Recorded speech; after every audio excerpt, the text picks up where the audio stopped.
Ay, itawag ka pa yata, tiya.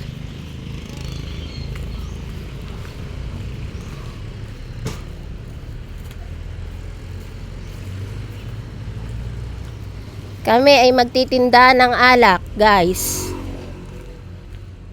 Dito ang tindahan ng alak. Hello, tiyo. Pabili ng alak. Hanapin ko kagabi dito bukas na bukas. May ano. Bili na kayo ng yelo at saka meron ding alak. May bigas din dito. So bigas po. Aba, kami may dala din.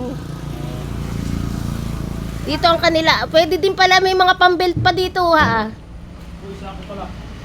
May kontrata sa ako doon. Sako, mahirap pagdadala, tiyo. Ay, hindi pa alam yung pagbili ng sako doon.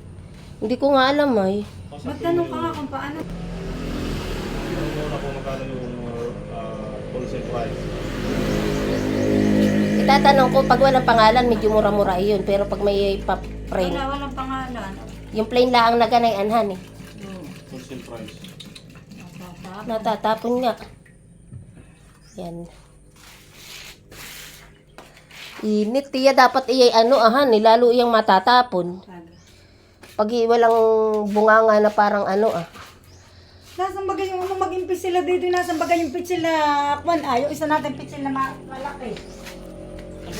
Mga 50 kilos iyan, tiyahan eh. Ito Ayan. Oo, yung pigs, pang 50 kilos. Ay, oo. Pagka ano na eh. Yung nagkaharap sa akin dati sa online. Siyete ang isa. 7. Lalabog sa sasakyan. Papalamog. Oo. Ikaw pa magbabayad.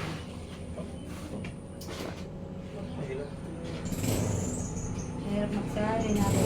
Kaya nga.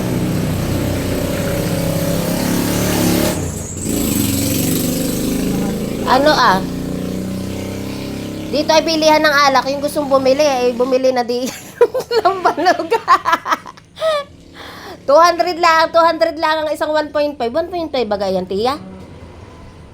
Pero sa akin ay 150. Siyempre ako magdadala, hindi 200. 200 lang ang isang ganana. Yan ay safe na safe, pati galing sa puno ng nipa, niluto. Wala iyang halong chemical. Kalalayan dito. Oo, abay pag sa Maynila nakakatakot at baka tumerik ang mata.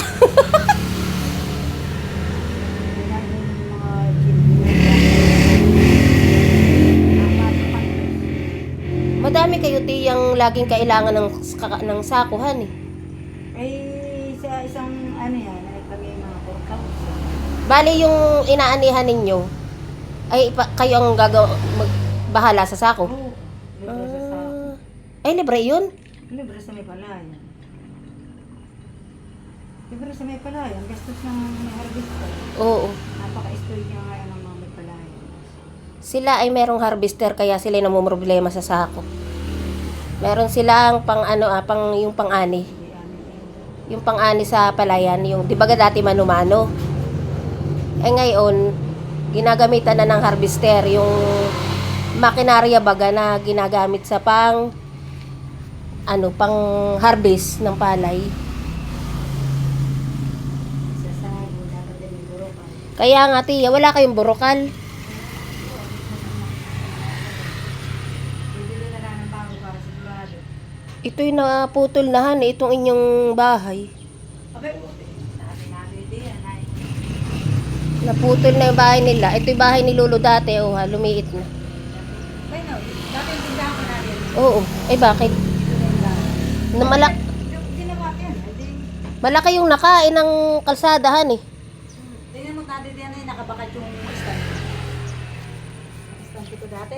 Oo nga. Ayan Iya, papagana yan ay tindahan. Malaki ang nakain ng kalsada. Dito bagay tatayo yung kadugsong ng Ayun. yung kadugsong ng diversion. Pero sabi ko yung tabugan. Dito sa palayanan natin. Sa Ayan, sa gusto pong bumili ng alak. Laon, ibig sabihin po pag laon ay talagang matindi na. Ang alak, una ang binibili. oo, taon. Ang alak po ay kapag tumatagal ay lalong sumasarap.